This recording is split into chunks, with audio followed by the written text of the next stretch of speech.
Right, so rally racing, arguably the craziest motorsport event that one can be a part of. You've seen the videos, I've seen the videos. These drivers are just not human.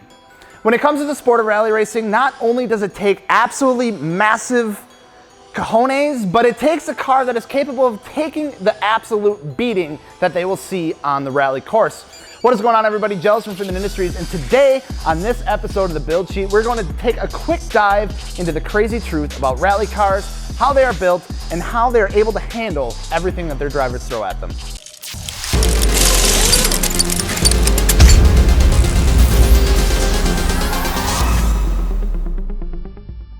Before we get right into it, wheels, tires, suspension, fitmentindustries.com, you know, like the whole thing. And we are still in the middle of doing the giveaway with Koenig wheels for the month of July. So pick up a t-shirt, this t-shirt right here, I'll show you the back, drift mode, it's a Supra, it's all a bunch of like cool stuff.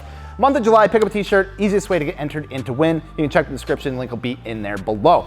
All right, so originally what started as a race between a few Frenchmen who were competing head-to-head in a 127-kilometer race from Paris to Rouen eventually set a pace for the A to B style race that we now know today as rally racing. Eventually evolving into the Monte Carlo Rally that started in 1911 and all the way up to the 1980s and now called World Rally Championship, when all-wheel drive took over and Audi was the king. They were out there just slaying everybody with their Quattro, and everyone else is like sitting on the sides like, I guess we need to make our cars all-wheel drive.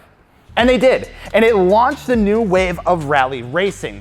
As Group B was in their golden age, we saw cars like the Lancia Delta S4 and the 037 and the Ford RS 200, and even Porsches bombing through the rally courses. As Group B came and went, and eventually leading into the 90s and up to where we are today, with turbocharged, all-wheel drive, fire-breathing hot hatches. Today we see drivers competing in cars such as a Ford Fiesta, Toyota Yaris, a Hyundai i20, and a Citroen C3. And now you're like, Jells, brother, a Toyota Yaris? What is a Toyota Yaris going to do? And I'm just gonna have Dakota throw in some quick clips here, just real quick. Just check it out.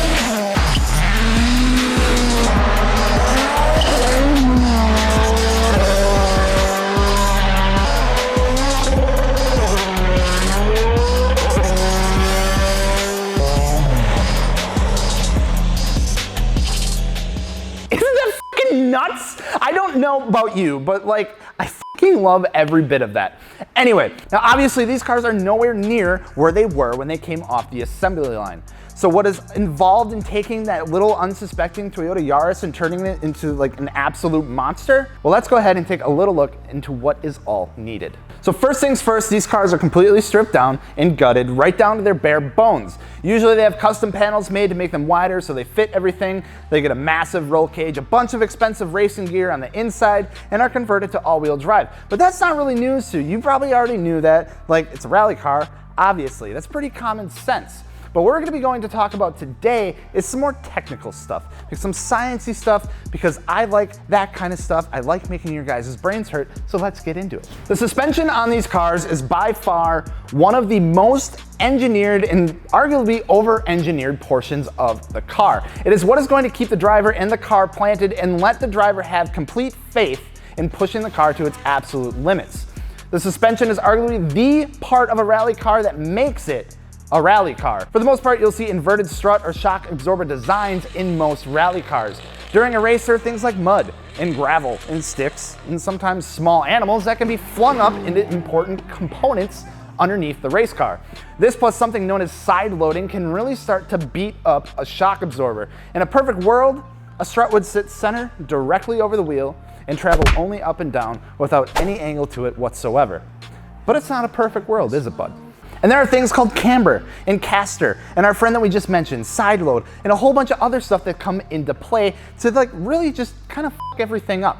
But by using an inverted shock absorber, you are protecting the damping components by relieving what is usually a single point of stress that is affected by all these things and expands that area over the rest of the housing of the entire strut. Paired with longer suspension arms and the geometry of the rest of the suspension being altered, these cars can typically have up to 14 inches of suspension travel. And now if you need suspension, not saying like we have like inverted shocks or anything like that, or things with 14 inches of suspension travel, you can go check out fitmentindustries.com. The second key factor into making rally cars what they are is, of course, their engines and drivetrains. So let's go ahead and take a look at the Ford Fiesta that will be used in the 2019 World Rally Championship this year. The 1.6 liter turbocharged, fire-breathing, 4-cylinder monsters that power these cars pump out a whopping 380 horsepower, which, if you were to think about it, you thought they produced a lot more, but actually this limit was just increased in 2007 from 315 horsepower up to 380. Building these engines with upgraded camshafts, forged internals, and a turbocharger, these little cars can pack a serious punch. You pair that with a 6-speed sequential gearbox and an all-wheel drive system with an active center differential, and you got yourself one hell of a little off-road roller skate. With all this power and the rugged capabilities offered by the suspension, these things freaking move at a good clip. And when you're flying down the middle of the woods or on the side of a mountain, you're probably going to want to think about safety. And yes, believe it or not, these crazy mofos are taking safety into a little somewhat of a consideration. From the brake calipers to roll cages, right down to the suits that the drivers wear, all of the equipment made for these cars are highly tested to ensure the highest quality of safety. Things like FIA-approved racing seats, harnesses, spill kits, first aid kits, fire extinguishers, all other things you can find in the cockpit of a rally car. To keep the possibility of a fire from happening in the event of a crash, regular gas tanks are usually replaced with fuel bladders or cells made from Kevlar or carbon fiber reinforced rubber. And then next to that, all the glass is usually removed and replaced with a plastic replacement that is usually just somewhat taped into place in case the driver needs to perform a Fast and Furious move and kick out the window panel to get out in case they roll over or something like that. Which brings us to our last point that we're going to go over today and our quick breakdown of what makes a rally car, and that is, of course, the wheels and tires. The wheels and tires, just like every other aspect of these cars, need to be rugged. They need to be able to withstand the rough conditions, the amount of stresses that they will be put through.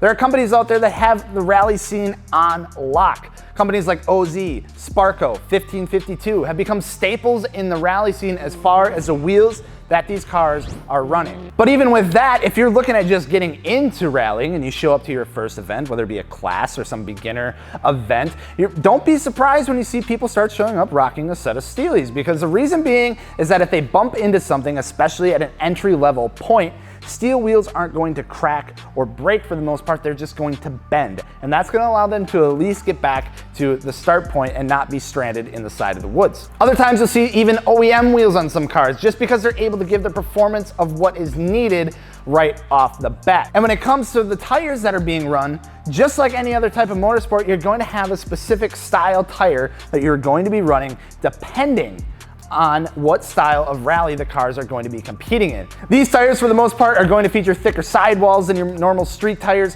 thicker and larger tread blocks, and a harder tire compound. So depending on if the cars are going to be running on gravel, asphalt, or even snow, is going to determine which tires are going to be ran that day.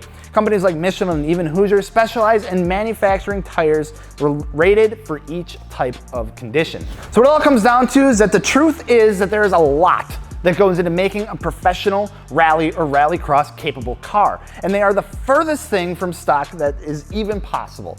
All the things that we talked about today, paired with aggressive aero, a crazy wrap, and an even crazier driver behind the wheel, is why these cars are so freaking spectacular. So go ahead and let us know down in the comments what your thoughts are on the whole rally racing thing, and if you would ever do it or not. But that's gonna wrap it up for today. Don't forget wheels, tires, suspension, fitmentindustries.com. Go pick up a shirt, get entered to win a free set of Koenig wheels. I'm Joseph from Fitment Industries. We'll see you later. Peace.